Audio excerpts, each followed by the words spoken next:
Nós vamos fazer uma reflexão que terá agora a duração de 84 minutos, né? E que tratará do tema Educação e Gestão do Conhecimento. Já conhece gente que vira e fala assim, sabe com quem que você está falando? Se ficar, o bicho come, se correr, o bicho pega, se juntar, o bicho foge. A finalidade de um churrasco é se encontrar, e churrasco tem que ser demorado. O que ele serve para demorar?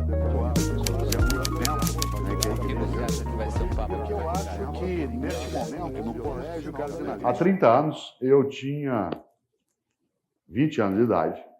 Estava eu em São Paulo, na época eu atuava com algumas comunidades indígenas. E, em 1974, portanto, há 30 anos, 2 caciques da nação Chavante vieram visitar São Paulo. Vocês imaginem o espanto que eles tiveram ao descer no aeroporto de Congonhas, não havia Guarulhos ainda, né? Desceram no aeroporto de Congonhas e a sensação que eles tiveram ao ver a cidade de São Paulo de cima.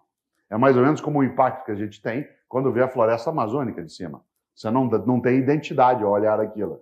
E eles não tinham. Aí desceram, foram dormir naquilo que seria um albergue do que hoje é a FUNAI, aqui na área da Vila Clementina, em São Paulo. E no dia seguinte foram levados a passear. Onde você levaria 2 caciques da nação Chavante para passear? Não seria no zoológico, né? Nem no Ibirapuera e no Butantã. Você tem que levá-lo num local que possa ser diferente para ele. Onde você levaria 2 caciques para passear? Shopping. Já havia 2 shoppings em São Paulo na época, hoje tem 51. Mas havia 2 shoppings em São Paulo na época. E eles foram levados ao shopping e ficaram boquiabertos no shopping. Eles entraram naquilo, primeiro tiveram uma surpresa.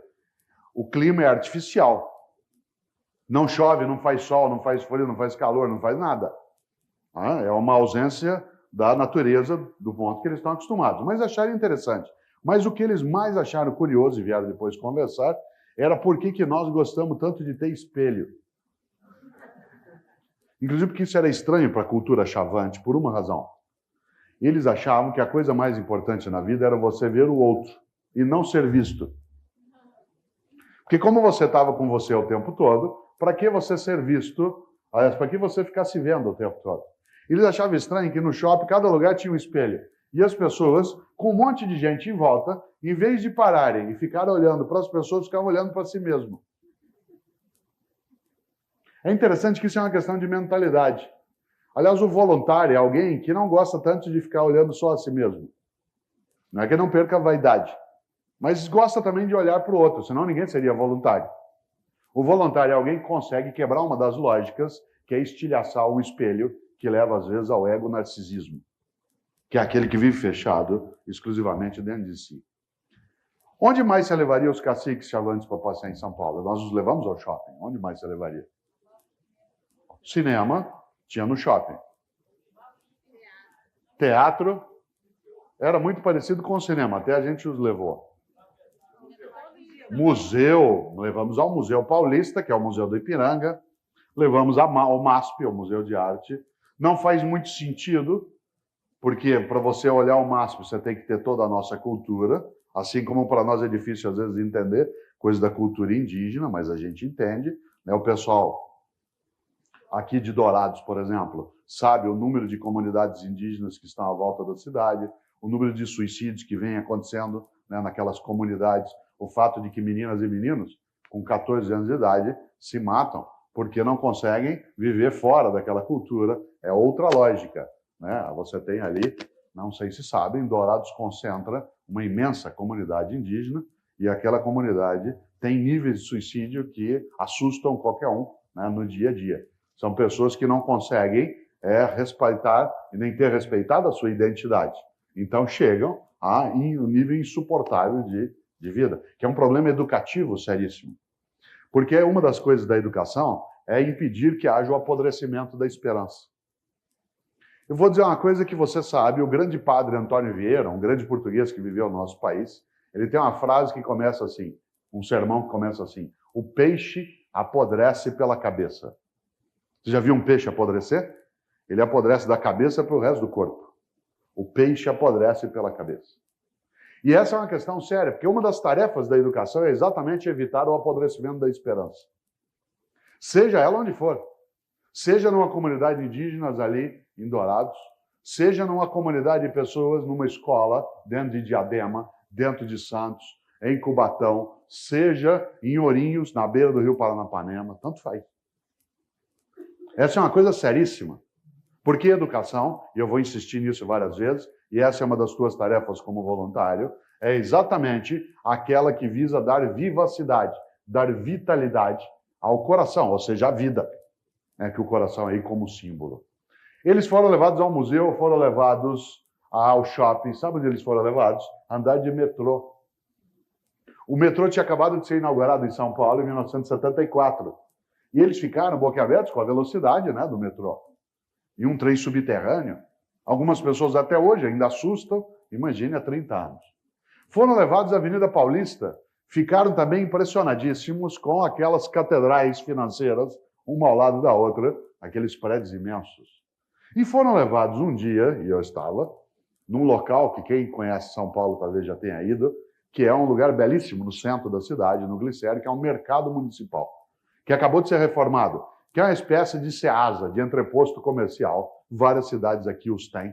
Que é um lugar belíssimo porque ele foi projetado pelo grande arquiteto Ramos de Azevedo, né, que construiu aqui o Teatro Municipal e outras grandes obras nessa cidade. Eu não sou paulista, mas vivo em São Paulo há 35 anos e admiro imensamente a obra de Ramos de Azevedo, que, aliás, é o nome de uma praça em São Paulo, ao lado do Teatro Municipal, que foi por ele projetado. Ele fez uma obra que, se você puder passar em frente qualquer hora e prestar atenção, fica na Avenida Paulista, que é uma escola pública, que é o Grande Colégio Rodrigues Alves, que está ali, perto do Hospital Santa Catarina, que agora foi reformado também a pintura. Quem olha passa assim e fala, nossa, nem parece uma escola pública. Levamos os caciques ao grande mercado municipal. Vocês imaginem, por que nós levamos os dois caciques chavantes lá há 30 anos, né? Alguns não tinham nascido. Sabe para quê? Para eles verem uma coisa que eles não estavam acostumados. Sabe o que era? Comida acumulada. Por quê? Porque os chavantes, na época, não usavam dinheiro como meio de troca. Para eles, o que era sinal de qualidade de vida era comida. Vocês imaginem a cena, que eu vou repetir agora. Aquilo é imenso. O mercado, com um monte de caixa, comida para lá, comida para cá. Os dois caciques deram 2 passos dentro do mercado e ficaram assim, ó. Eles ficaram com o olhar que cada um de nós ficaria se a gente entrasse no cofre de um banco, por exemplo. Porque para nós dinheiro é meio de qualidade de vida. Eles ficaram assim. E começaram a andar para lá e para cá e para lá, olhando aquilo, boquiaberta, aquilo, né? Pilha de alface, pilha de laranja, pilha de tomate, pilha de cenoura. Eles andavam para lá e para cá. E, de repente, um deles viu uma coisa que nenhum e nenhuma de nós veria. Ele viu, cutucou e falou assim, o que ele está fazendo? Ele falou, ele quem? Foi ele. Aí ele apontou no chão, um menino negro, pobre, a gente sabia que era pobre por causa daquela roupa, ele não saberia, pegando verdura amassada, tomate pisado, batata estragada e colocando num saquinho. Nenhum e nenhuma de nós veria isso, porque isso para nós é normal ou comum. Mas ele não achou normal. Aí ele falou, o que ele está fazendo? Nós falamos, ele está pegando comida. Ele não falou nada, o cacique, ele ficou quieto. Aí ele andou uns 15 minutos sem falar nada, provavelmente pensando. Depois de uns 15 minutos ele voltou e falou assim, eu não entendi. Ele falou, o que você não entendeu? Por que ele está pegando essa comida estragada aqui no chão se tem essa pilha aqui de comida boa?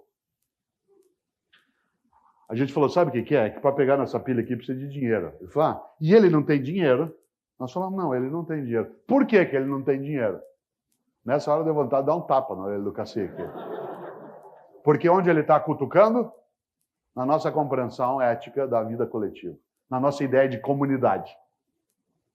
Nós falamos, sabe o que é? Ele não tem dinheiro porque ele é criança. Ele falou, e o pai dele tem? Ele falou, não, o pai dele não tem. Ele disse assim, eu não entendi. Por que você come desta pilha de comida e ele come dessa comida estragada? A única resposta possível para o cacique naquele momento, sabe qual foi? Foi assim, sabe o que é? É que aqui é assim. E aí eles fizeram uma coisa inacreditável que eu nunca esqueci, tá? Nos últimos 30 anos. Eles falaram assim, vamos embora.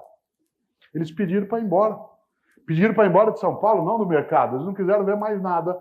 Eles não conseguiram compreender aquilo. Veja como eles são selvagens. Não conseguiram compreender.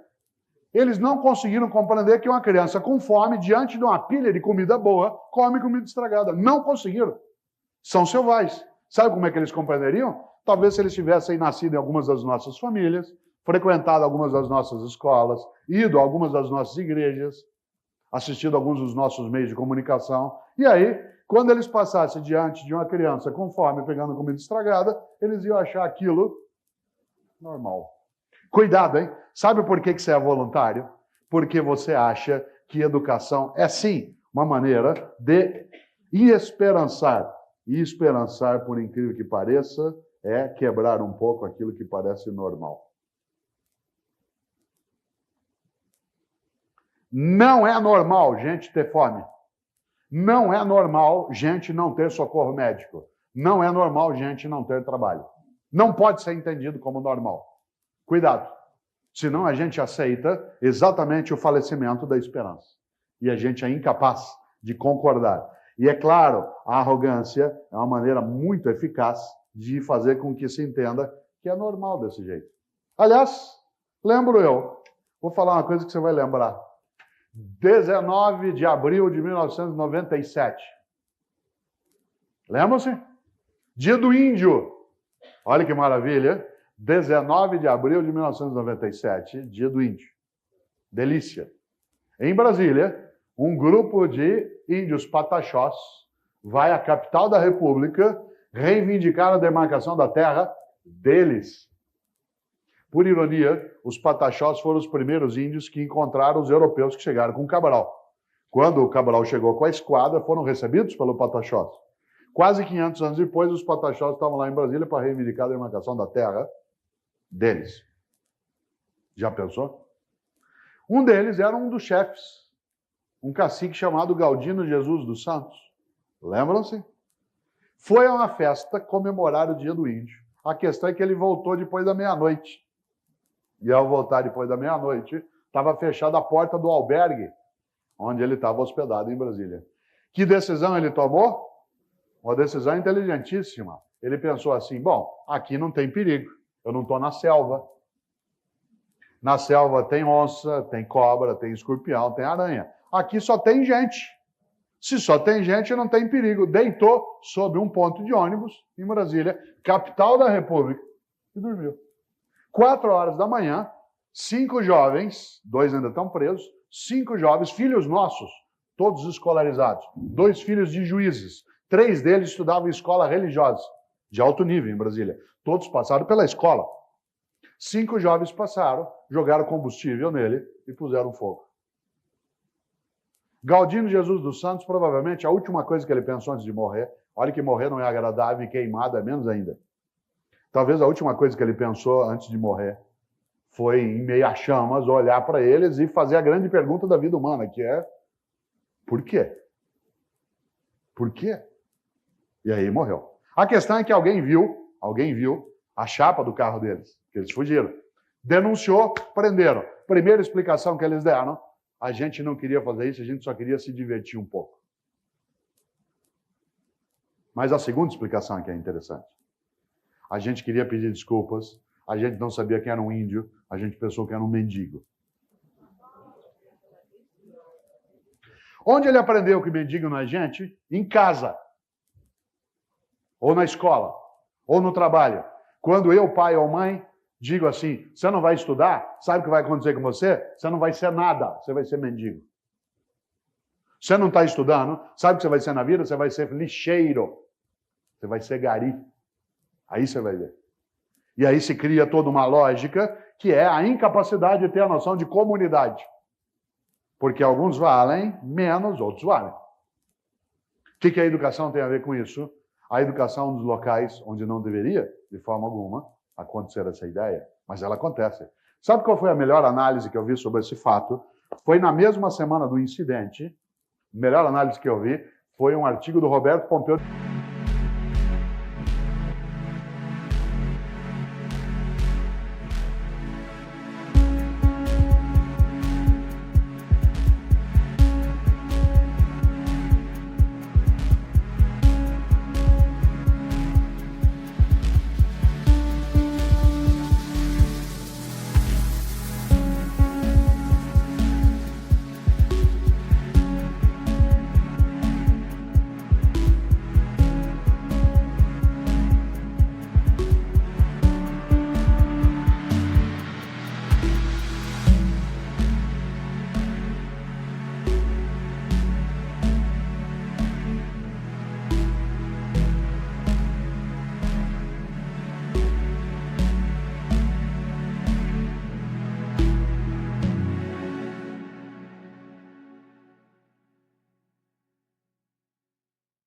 de Toledo, que é articulista da Veja, né, da revista Veja, e que escreveu um artigo inteiro com uma única pergunta.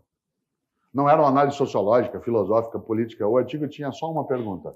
Por que assassinaram o índio Galdino Jesus dos Santos? Interrogação. Resposta, porque pode. Ponto. Por que assassinaram o índio Galdino Jesus dos Santos? Interrogação. Resposta, porque pode. Ponto. Pode, mas não deve. Pode, mas não precisa. Pode, mas não será.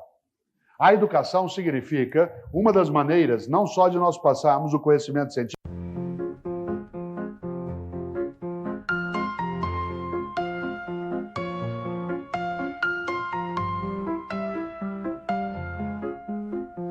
Dancing in the night, lost in rhythm tight.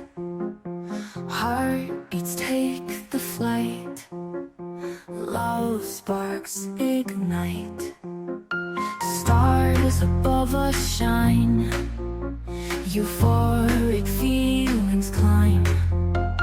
Held in beats of time, harmony so fine. Symphony of love in the sky above. We become the dove.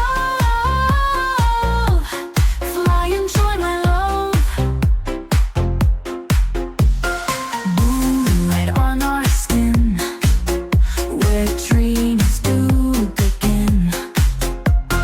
Melodies within, hearts forever kin. In the rhythm's trance, every step's a dance. Mystery, romance, chance and circumstance. Symphony of love in the sky above. We become the dove. Fly and join my love.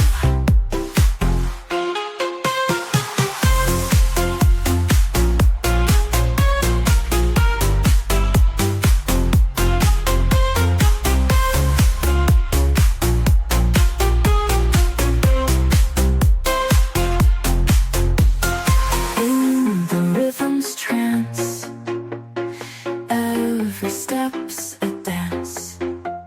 Mystery, romance, chance and circumstance. Symphony of love in the sky above. We become the dove. Fly and join my love.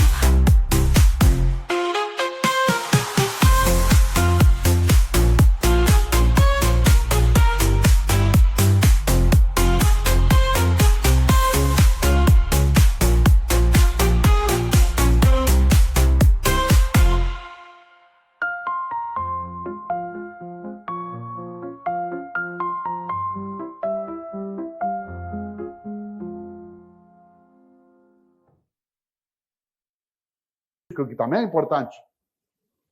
Mas ela é, sim, uma das maneiras de nós trabalharmos a possibilidade da noção de comunidade